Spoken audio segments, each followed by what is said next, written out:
Hey, hockey fans, welcome to TSN's YouTube channel. We are going to be speaking to our reporters from the arenas right across the NHL on a daily basis, bringing you up to date with all the latest news coming out of game day skates, out of practices. If it's happening on the ice, you're going to hear it right here on TSN's YouTube channel.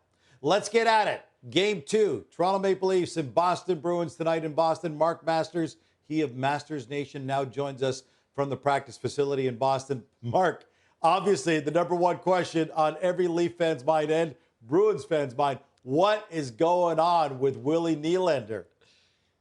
Yeah, well, here we're actually at TD Garden this morning. This is where the Leafs skated, the Bruins at their practice facility, and William Nylander on the ice this morning. His first team skate since that game Wednesday in Tampa, but he wasn't doing the line rushes. So he was out there, but he wasn't skating on his usual line. He wasn't skating on a power play unit. So although he was out there, he wasn't doing his usual game day routine. I will tell you, we saw a lot of smiles. He looked okay. Obviously, it's a morning skate, not a practice, so the intensity is not as high as you would see in a practice. And he did stay out late. He stayed out late with the other projected scratches. So it does not look like he's going to play in Game 2 this evening. Coach Sheldon Keefe did leave open the possibility that Nylander would play. He said he looked good. They're going to see how he reacts, make a decision later in the day. But everything we saw at the skate would suggest he's going to miss another game. It's so confusing, Mark, because as you stand there at TD Garden today, nobody really has any idea what's going on with Willie Nylander. Ordinarily, you have some idea. It's an upper body or lower body injury, or he got hurt in the last game of the regular season. Now we're hearing that he just woke up on Thursday morning and didn't feel right. Do we have any idea what this injury is at all? Not really. I mean, it just kind of those vague kind of descriptors. That he tweaked something, that he woke up stiff, that he just wasn't feeling right. That it's, I mean, I've never covered a serious Nylander injury because he's been so durable. So that makes it seem even more strange. You know, usually someone's battling something, but Nylander plays all 82 games. He's on the ice right at the end of that game in Tampa on Wednesday. Looked fine to my eyes. Of course, we saw the production dry up for him down the stretch. He ends up stalled at 98 points instead of hitting 100, which seemed to be inevitable at points during the season. So you're trying to look at different shifts, see if there was any sign that he was dealing with anything, and I did not see anything. So it is a strange one, for sure, Gino. The big hole they're really going to be trying to fill in, and they suffered in game number 1 where their power play went 0 for 4. Willie Nylander led the Leafs in points on the power play, especially assists. He was like a great setup man on the power play. What are they doing now to kind of fill that hole, assuming that Nylander doesn't dress tonight? Yeah, well, where they really miss him on the power play is the zone entries. He's such a good transporter of the puck, such a smooth skater. He's a one-man breakout, one-man zone entry machine, and they had trouble on the pair of 5-on-4 power plays they had entering the zone, getting set up, and by the time they did get set up, Sheldon Keefe said, they were pretty tired, and that plays into it as well. They were a little better on the 4-on-3 power play opportunity they had, but, that's where they got all their shots. But it really struggled. We did see a change on the top power play unit today. They had Kalle Järnkrok on the top power play. They've liked to have that additional right shot in the past, but they moved away from it this morning. Tyler Bertuzzi was on that unit, and he was in front of the net. They really like having kind of two guys in front of the net. You got John Tavares more in the bumper spot, Bertuzzi down low in front of the net. Two guys that are so good, deflections, just operating around the net. And sometimes when a power play is struggling, as the Leafs power play did struggle down the stretch, if you simplify it, funnel pucks to the net, that's the way to do it. Kind of have your guys clean up some loose change in front.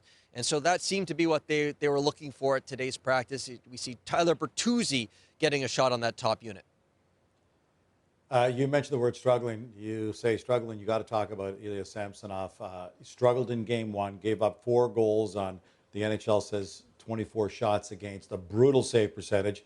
But it wasn't just the isolated incident. He's got an .800 save percentage as he came down the stretch in his last 3 starts.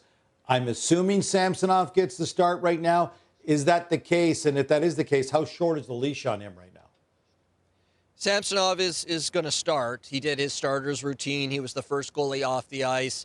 No surprise, I don't think, based on what Sheldon Keefe said after game one, saying none of the goals were bad goals for Samsonov. Now, of course, you'd like a save or two, but when the Leafs only score one goal, there's a lot of issues, right? It wasn't like they lost 5-4 and Samsonov was completely at fault. So is the Leafs But short? he never bailed them Probably. out, Mark. He never bailed them out. In the That's playoffs, fair. you need a goalie that's going to bail you out once in a while.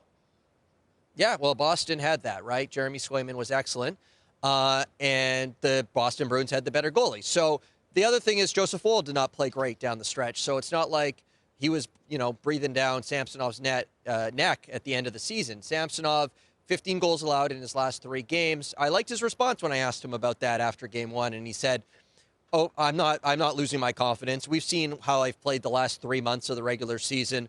I haven't lost my faith in my skill." So I like that because obviously we know early in the year he battled confidence issues and he needed time away and he reset. So lots of pressure for sure on him today because, Boston, whether it's Swayman or Linus Ullmark, the sense is they have the advantage in goal. And if it plays out like it did in game one, it's going to be a short series for the Leafs.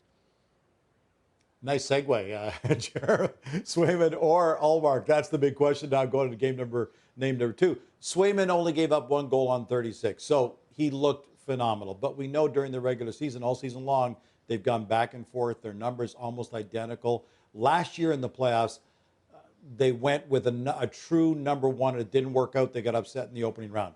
Do you think they stick with Swayman, or do they keep going to the platooning and give Ullmark a shot tonight? It's such a fascinating decision for the Boston Bruins. It's so strange that the Leafs kind of seemed set on starting Samsonov in game 2 right after the loss in game 1, and Boston was immediately saying we're not sure. And you would think it'd be a no-brainer for any team if a goalie plays as well as Jeremy Swayman did in game 1 to just go back to him. But they rotated last year and then they went away from that in the playoffs and it backfired and they lose in the first round and Ullmark struggled. So Jim Montgomery's not giving away anything. He says he's not even telling his wife what the plan is, so he's not going to tell, of course, the media. But it's interesting, right? Like, I kind of like the idea of going to Ullmark tonight, and then, if he wins, amazing. Now you've got 2 goalies that are just up and running and going. And if he loses, well, you got Swayman ready to go in fresh for game 3, and he's feeling confident, and his confidence hasn't been dented or anything like that. So this is the big decision in Boston. Like, you don't want to lose your strength. Your strength is you don't have 1 great goalie, you have 2. So why not use them in the first 2 games? The first 3 games of the series taking place over a 5-night period. So maybe it keeps them fresh too. But fascinating decision for the Bruins here. Mark, you and I have been covering playoff hockey for decades now. And we all know that once you get to playoff time, there's a certain level of secrecy. And I get that. But is it just me, or does this feel like more spy versus spy, where there's tongue-in-cheek going on between the 2 coaches in this? Are they having fun with it, or are they very serious about this whole veil of secrecy like maybe we haven't seen before? Though they're pretty serious about it. Like, Montgomery was saying, there's an advantage to withholding information. The Leafs have said, poo-pooed that. They said it doesn't affect our preparation at all. But clearly both teams feel like there is an advantage to be had here by not giving out too much information. I found it interesting today that Sheldon Keefe actually answered a question about William Nylander. He said he looked good. We'll see. We'll make a decision later. And I was curious. I'm like, why is he giving us an answer? Is it because he wants the Bruins to think that Nylander could play? So maybe that's why he's doing that. But yeah, listen, we have a new general manager in Toronto, and Brad Treliving, and Sheldon Keefe made it very clear that it was Treliving's directive that they were going to give away no injury updates. In fact, there was a little bit of misleading happening on that first practice of the playoffs because they said Bobby McMahon was a possibility to play in game 1, and we just know that's not the case. We haven't seen him on the ice since he sustained that lower body injury. We haven't seen him with the team here. He wasn't down in Tampa. Like, it was pretty clear to us who follow the team based on what we'd heard and seen that Bobby McMahon wasn't going to play in game 1. So it's not just that they're not giving an update. That first answer in the practice was misleading a little bit. So this is where we're at. Clearly, the Leafs are battening down the hatches. The stakes are high, and both sides really aren't giving away much. One last question before I let you go.